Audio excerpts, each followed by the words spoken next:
docteur Khadim comme day dem ma tàmbali laaj ko mooy l'islam dugam Sénégal dafa am borom xam li ñuy wax taarixul duxul ak taarixul intishaar mooy dugg gi ak tasaaroo gi dugg gi borom xam-xam yi wax yi bëri na ci xawuñu cee dëppoo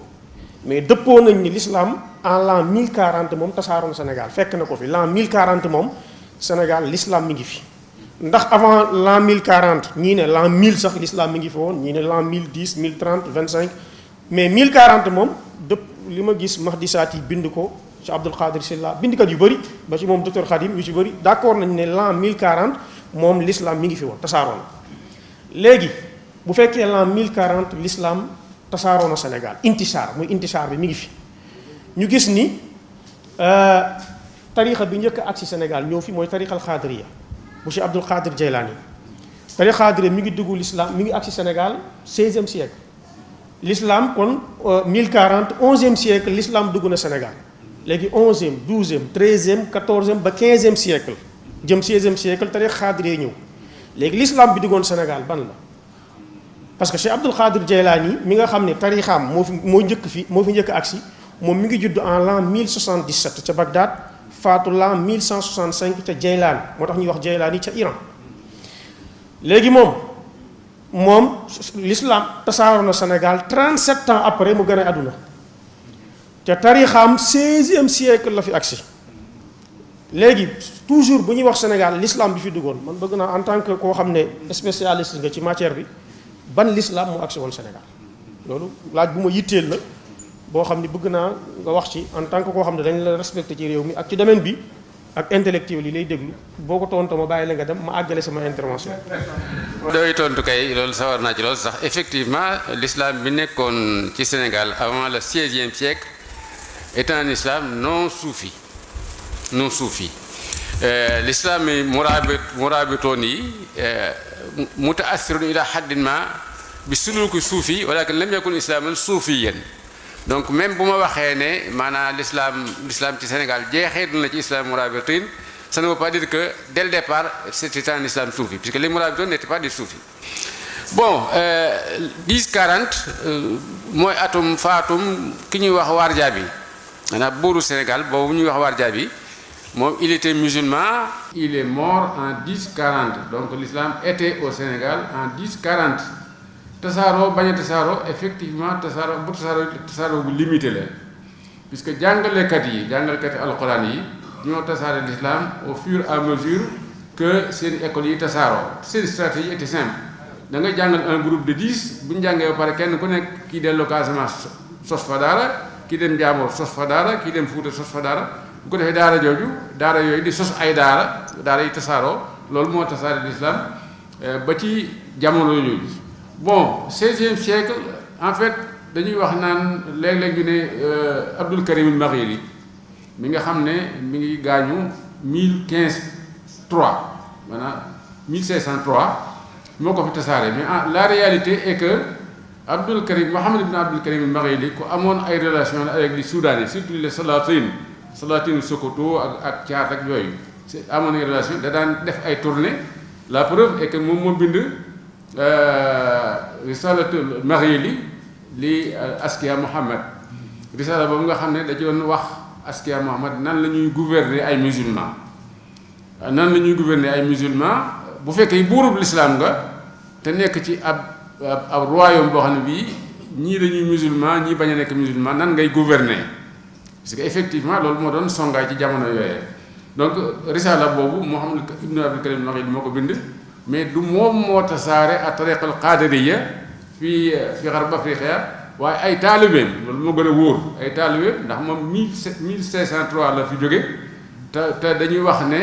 a tariqa al qadiriya mi nga xam ne mooy njëkk a tasaaroo ci gox bi Afrique de l'Ouest mi ngi fi tasaaroo au 16e siècle dans la boucle du Niger la ñuy wax maanaam boucle du Niger mooy fii naxaru Niger jaar alors kon du Abdul Karim al-Maghili moo tasaare wirdul Qadiri parce que lui-même n'a jamais pris à wirdul Qadiri il avait beaucoup de respect, dit-on, des Qadiri. Il avait du respect du Qadiri yi nga xam ne ay ulama lañu woon waaye moom jëlul wérde bi waaye ay taalibeem ñoo jeexelu ci moom ñenn ci ñoom jël wérde bi tasaare ko ci Afrique de l'Ouest loolu moo am voilà donc ci tënk loolu mooy li am maanaam l'islam bi jiitu woon al tariqal qadiriyya mi nga xam ne mooy tariqa suufiya bi gën jëkkati saaro ci xarab afriqiya l'islam boobu n'était pas un islam soufi. wasalaamaaleykum wa rahmatullahi wa barakatuh. asalaamaaleykum wa rahmatullahi wa barakatuh. waa kay sëriñ bi na ngeen def kay faal mbaa yéen a ngi ci jàmm alhamdulillah. waaw xam naa mbir mi moom lu jëm ci ba xam l'islam bi muy dugg ci Sénégal ak tasawuf la fi àndal dugg wala àndu feek tasawuf dugg sama gaañu bari nañu lool li ñuy tarax masala moomu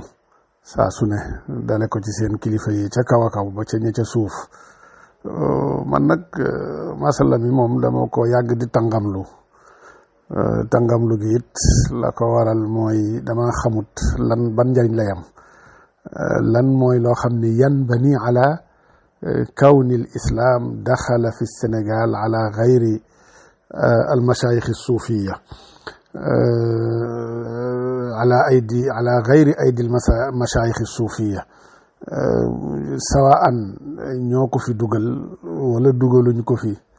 wala al islam gu ànd ak tasawuf moo fi jëkk a dugg wala geneen l'islam wala l'islam gu àndul ak tasawuf moo fi jëkk a dugg ñaar yëpp jàpp naa ni siyaan li tax ma ne benn la mooy nii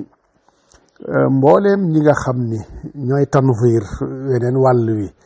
ne l'islam bi muy dugg Sénégal ña ko fi dugal duñu woon ay suufiya après bu dee duñu ay suufiya après ndax ñoom ñooñu ñu ne ñoo ko fi dugal te duñu ay suufiyu ndax mën nañu ci tuddal kenn benn nit boo xam ni boroom xam-xam la woon nitu diine la woon boo xam ni mi ngi doon jàngale di tasaare l'islam ci Sénégal lu jiitu alqaadi Amar Fall ak ñooña nga xam ni génération boobu alaaji Malick si wala imam Malick si bundu génération boobu ndax mën nañu cee tuddal kenn ci ñoom wala ñu wan ñu ay mbindam wala ñu wan ñu am njàngaleem amut kenn kuñ ci mën a tudd na amoon na fi ay boroom xam-xam la chaque waaye ana ñooñu ñooy ñan ñu ñu tuddoon nan lañu tuddoon ana lu ñu bind ana lañu daan jàngale ci ban madhab lañ daan jàngale ci ban pas-pas lañ daan jàngale mais loolu tarax la boo xam ni lii nga xam ni moo fi nekk du loolu waaye lan la kenn mënu ko wax kenn du la fi tuddal kenn lu jiitu génération alqaadi Amar Fall boobu amul kenn kuñ la mën a tuddal ne diw mi ngi woon barab sàngam lii la bind peut-être ay tur yoo xam ne mënuñu laa wax dara ci ay juhudam dara yooyu man dama jàpp ni du lu am solo li am solo mooy juhudi alqaadi Amar Fall ñëpp gis nañu ko xam nañu ko ak benn ci génération am juhud yi nga xam ni moom la sunu yeneen mashayikh yi def génération yi jiitu génération ñoom Cheikh Alhaaji Malick Cheikh Ahmad Bamba Cheikh Abdoulahi Niass génération bi ji leen jiitu seeni juhud ba jiitu ñooñu peut-être ba ci alqaadi Amar Fall ñooñu seeni juhud ci njàngale ci mbind am na ci loo xam ni xamees na ko waaye lu jiitu loolu ana ku ñu xam lenn lu mu mas a def ci ni moo jàngal moo nekkoon barab sàngam moo daan jàngalee nangam ak nangam wala moo bind nangam wala fii ak fii la tasaare lislaam xamuñu ko ñoom ñooñu nañ ñu indil kenn ci seeni kilifa ñoom koo xam ni kaana daa'iyatan ila salafiya sunu mag ñi fi nekkoon day kaanu min ahli sunnati wal jamaa min ahli sunna ci aqida min ahli sunna ci suluk at tasawuf min ahli sunna it ndax kaanu yantamuuna ila al madhabi al maliki loola moom mooy li wér ñi jàpp ni am na mazhab bu fi jiitu mazhab Malik loola it amut dara lu koy firndeel